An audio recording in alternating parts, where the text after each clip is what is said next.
Talk a lot in healthcare about the darkness. I do on this show, the burnout, the overwhelm, the terribly broken system. But attending a conference like this, I saw the light. Sometimes a glimmer of hope, sometimes a spotlight on the great works being done, but the light nonetheless.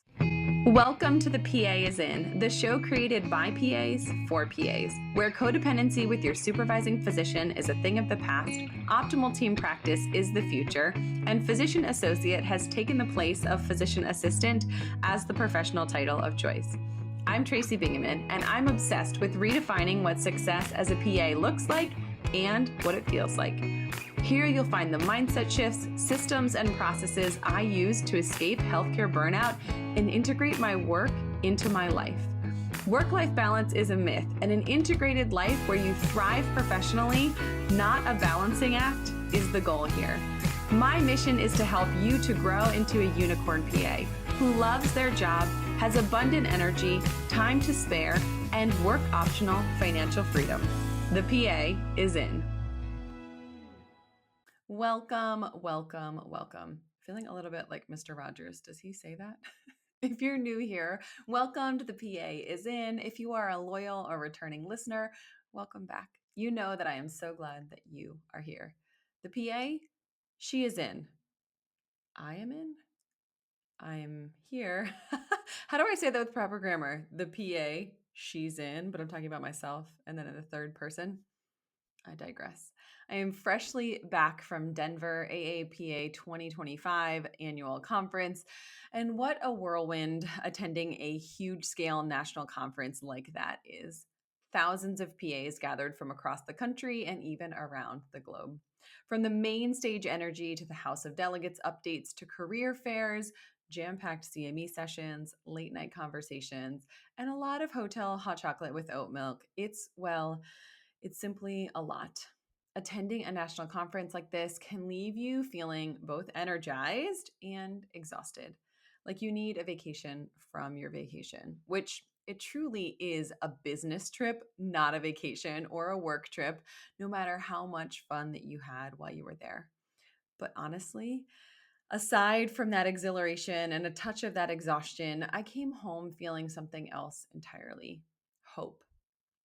Not just because of the powerful panels or the incredible advancements in our profession, the policies, or even the politics surrounding next year's AAPA board elections, but because of the people, the humans in healthcare that I got to connect with and cross paths with and have some really cool conversations with. Today, I'm sharing 6 key reflections of mine from this year's AAPA annual conference. All right, here we go.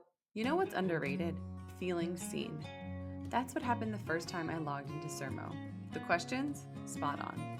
The responses? Thoughtful and supportive. The community? Full of APPs who are juggling the same chaos I am, and somehow doing it with sarcasm, caffeine, and a touch of brilliance. I've connected with fellow surgery PAs, given advice to new grads, and realized, surprise, we are all just humans practicing medicine in scrubs, hungry for community, and doing the best we can. Oh, and the surveys? Yeah, Sermo basically funded my 5-day ski trip to Banff. Flights and food, courtesy of me, my brain, and Sermo's survey thank you payments. So if you're craving community, extra cash, and real talk with people who get it, come and join us. Sermo. Talk medicine, talk life, talk about that one patient from Thursday you can't stop thinking about. Sign up today using the link in the show notes and get $20 bonus just for joining. Number 1, conversations over credentials. Yes, there were huge policy wins and big ideas shared, specifically regarding doctoral degrees and what that means for the future of the PA profession. But the most powerful moments came from one-on-one conversations in the halls, over coffee, after sessions, when those doors let out and you're walking to your next lecture. I was reminded again and again, real change doesn't just happen in the House of Delegates. Yes, they are, of course, doing incredibly important work inside of those spaces. It happens in personal stories, shared experiences, and the moments when people feel seen. I think I told you guys about last year after the AAPA that I made a new friend, Ashley. We happened to be staying at the same hotel, and she said hello to me over our yogurt and berries in the morning. I think specifically she said to me, "How are you getting so many steps in the step challenge?" And I said, "Hi, nice to meet you." And Ashley said, "Oh my gosh, I follow you on the internet and I feel like we're friends. So let me introduce myself." She is a surgery PA. And so we had a lot of, mutual things to talk about in terms of clinically. I see myself in her because she's several years behind me in her career. And it's just really fun to have someone to reconnect with. So she was there. And just this opportunity to connect with people and say, like, how are things going? Those things that we spoke about this year, are they better? Did you think about making that position? Did you think about implementing that change? How are things going with your surgeons, with your colleagues, with your patients? How is administration, upholding what they said, or are they giving you a hard time, or how are things going? It just makes me so happy. And the other thing that I feel like I did well and differently this year was in advance of going to the conference, I made some specific concrete plans. So I have several friends that I've met from the internet, LinkedIn, Instagram, people who are in similar spaces. And we are always saying when we go to these conferences, we should get together. I'd love to see you. And that is true. And I think that the sentiment is there. But what I did differently this time is, can you meet for coffee on Thursday morning? Do you want to go for a long run on Sunday? Do you have plans for dinner on Friday night? Let's put something on the calendar and plan to get together, because the people that I knew were going to be there that I was just hoping to see, it's such a huge conference. There are so many people there. You don't always get the opportunity to connect with other people. But these conversations, these connections, it's so much better than on the internet. Listen, I love the internet. This entire platform is built because the internet exists. And the connections that I have with people who I've never met in person, who I may never meet in person, are wonderful. There is nothing quite like being in the room with someone, being able to give them a hug, shake their hand, introduce yourself to them, and say, "Hey, we have been following each other on LinkedIn. I really love what you're doing. It's so nice to meet you in person." So, to everyone who came up to me and said hello, thank you so much. That is so, so cool. And I can tell that this show is really getting traction and that you guys are sharing it with your friends and that it really is meaningful to you because of the number of people that said, "Hey, I know you from your show. I just started listening," and said hello. Those conversations, those connections, they matter so much more than these huge policy shifts, and honestly, even more than the advocacy that's happening in your state. However, those things really, really matter also. Number two, the students are ready to lead and change things. I got asked this year to do an early career mentorship panel. It was a roundtable discussion where we each had a topic, and the mentors sat at different tables, and the students came to us. So it was students and early career PAs who were 3 to 10 years into their career, and also some students who were just graduating, who were early on in the program. I even had one pre-PA student sit down at one of these early career mentorship sessions. And I was at a table about work-life balance, the first session, and the second session, I was at a table about negotiation and compensation, both of things that if you've been around here for a minute, are near and dear to my heart. And at one of those early career mentorship events, I met a student who, first of all, she had her own business cards, which, can I tell you, yes, so much further ahead of me. I did not carry business cards until very, very recently. But as a student who's going to this event, who's connecting with people, who wants people to be able to follow up and get to know you, what a great way to be memorable and to say, "This is my card. This is how you can get in touch with me. Send me an email about this thing that we've talked about." And she took my card, which was really, really great. The other thing that was super inspiring about these students was when we were in that work-life balance talk, they were saying, "Hey, I'm okay with school. I'm doing fine. How can I protect myself from burnout when I get out and get working? I want to work in a specific department. I want to work in a specific space. And I think it's pretty fraught with burnout. It's not going to dissuade me from going into that setting or specialty, but what can I do to change the tone of that organization or of my group or of my department when I get out and working?" What a hopeful, hopeful thing. And I had one of these students write me a note that said, "You're changing the status quo for burnout in healthcare simply by talking about it, and I really want to stay in touch." This, my friends, is the future of medicine. It's not just surviving. It's not just getting through without scathing, terrible burnout, but rather asking how to thrive and doing it on purpose from the very beginning. Students who are ready to change the tone, set a new precedent, and have seen the error of our own ways give me a huge dose of hope. When I graduated, mental health and burnout were kind of par for the course. So struggling in your mental health and going through burnout were sort of normal for clinicians. They were a known pitfall, and I think they were sort of accepted as just something that you went through. You work in healthcare, you work in these high acuity specialties, you work in, primary care. Of course, you're going to get burned out. But people weren't really talking about them in terms of, number one, identifying this as a problem, or number two, what we can do to prevent or help to heal these providers that are experiencing burnout.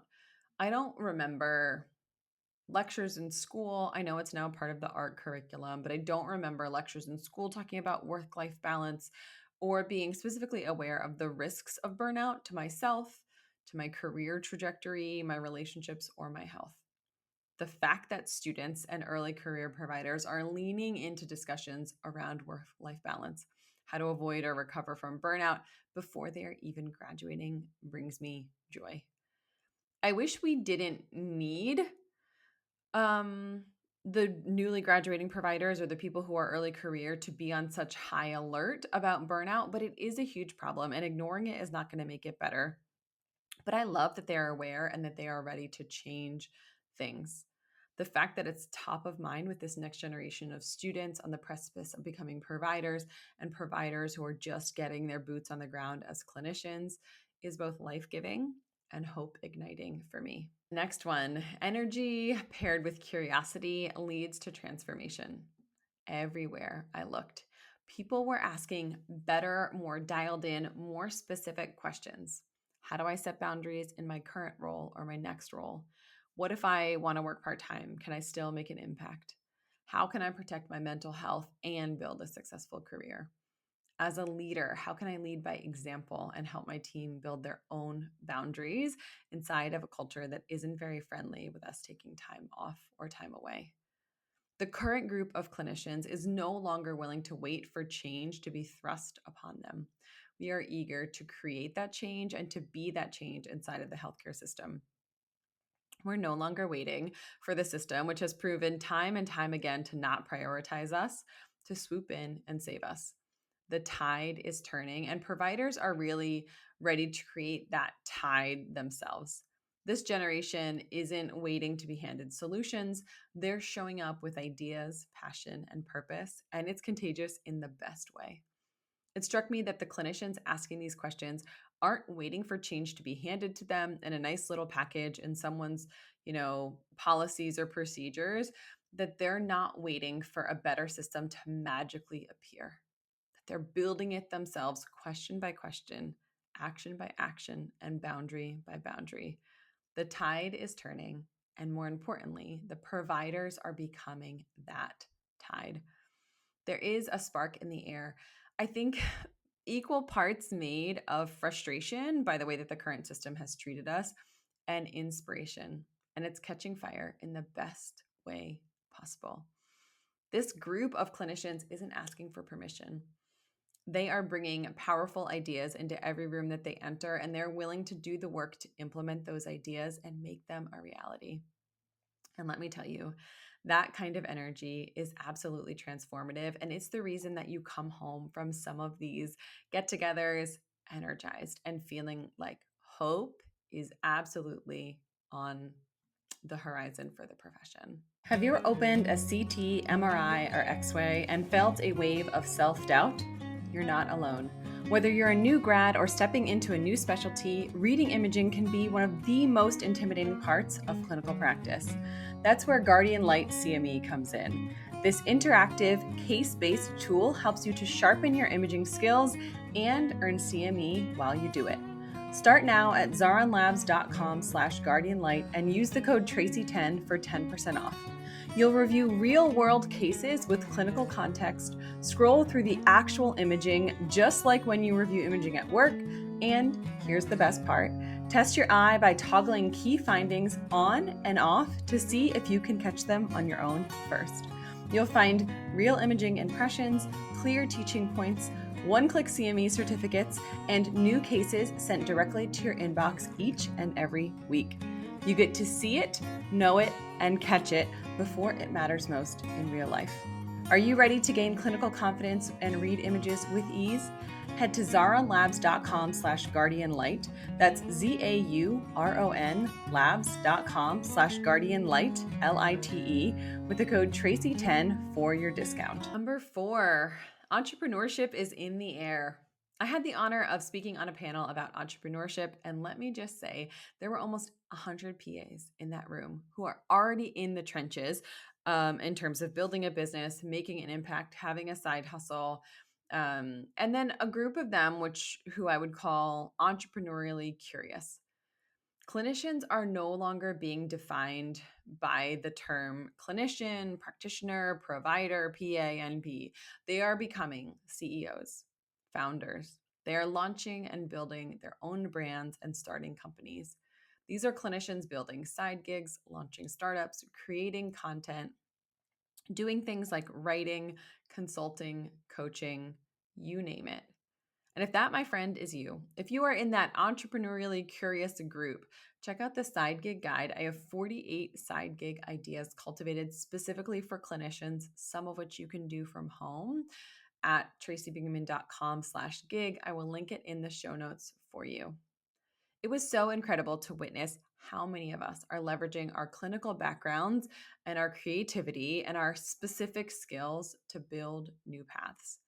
Not because we're leaving medicine, but because we are reimagining our place within it. Not because we're abandoning that first love or our patients, but because we are serving those people in a new, different, and better way. If you've been thinking about building something on your own, consider this your nudge to give it some more time and energy. You are not alone, and the entrepreneurial community within our profession is growing stronger each and every day.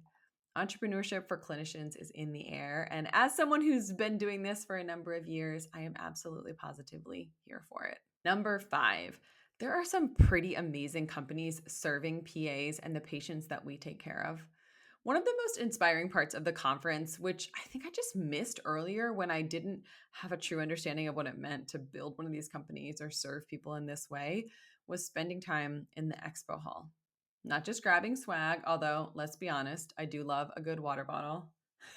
I have an AAPA water bottle here at my side. A pen, we could always use a good pen. And if you've got tiny, squishy stress balls in any shape or size and you're willing to give me 3, my kids will love you and be carrying around a heart that's stamped with Comp Health forever. But actually talking to the companies that are here to serve us. Some of the most exciting or interesting booths and people that I talk to and stop by are doctoral programs specifically designed with working PAs in mind, tech platforms helping us connect with each other and stay plugged into the profession and people across the country in different settings so we don't feel like we're working or existing in a silo. AI-powered scribe tools to reduce documentation burden and burnout, because who likes charting? And who wouldn't rather grab lunch, take a walk, or spend more time connecting with your patients and not having to chart at the end of the day? Malpractice companies who want to make sure that PAs are personally protected and not relying blindly on their employer's policies. And yes, the familiar pharma booths with their fancy pants cappuccino machines, but with more emphasis on education and collaboration with clinicians than ever before. It was an important reminder that we are not in this alone. It can be pretty easy to feel like you're the only one who wants to create change in your organization or the only one who sort of knows what it's like to be in your shoes. There are people, innovators, companies, and organizations working hard behind the scenes to make our work more sustainable and more satisfying. Connecting with those companies and learning how to leverage their tools will serve to make our lives better. Number 6, it's okay to rest and re-enter slowly. Coming home after a big event like this, whether it's a family trip, because let's all agree that the word vacation should be reserved for voyages that don't involve stress and parenting. A couple's vacation, a girl's trip, or even business travel like attending a conference, it's tempting to return to want to do all the things immediately, implement everything, reach out to everyone, just keep that momentum and keep that fire burning. The excitement wanes, and it's pretty normal to have what I call a little post vacation or travel hangover. You're integrating back into work, you're headed to the office or the hospital. It can feel like a little bit of a grind, and you can get distracted by your everyday life. But I'm giving myself grace as I reintegrate into my normal schedule and life. I'm setting aside 1 hour each week for the next few weeks to go through my notes from CME, to reach out to connections, and to continue conversations outside of the conference. I'm really trying to send a note to anyone that I had an extended conversation with in person, to their email, via text, via LinkedIn, whatever our normal communication channel is, to keep that conversation going. I have a running list of future Tracy ideas.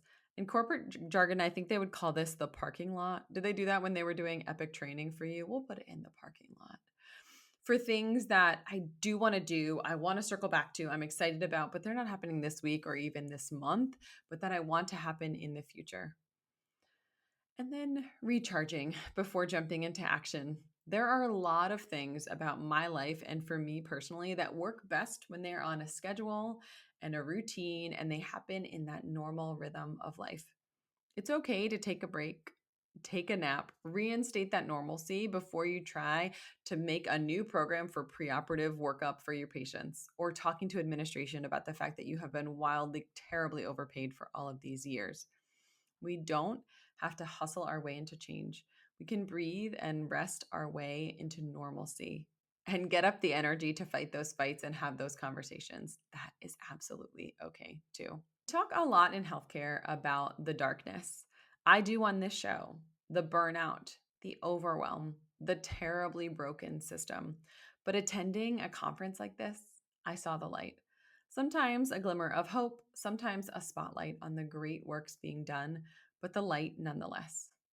In the students, the clinicians, the companies, in the new exciting products, conversation, laughter, and hugs, and the reconnection with friends, new and old, in the PA night out dance party, in the late night, off the books, deeply connecting conversations in hotel lobbies.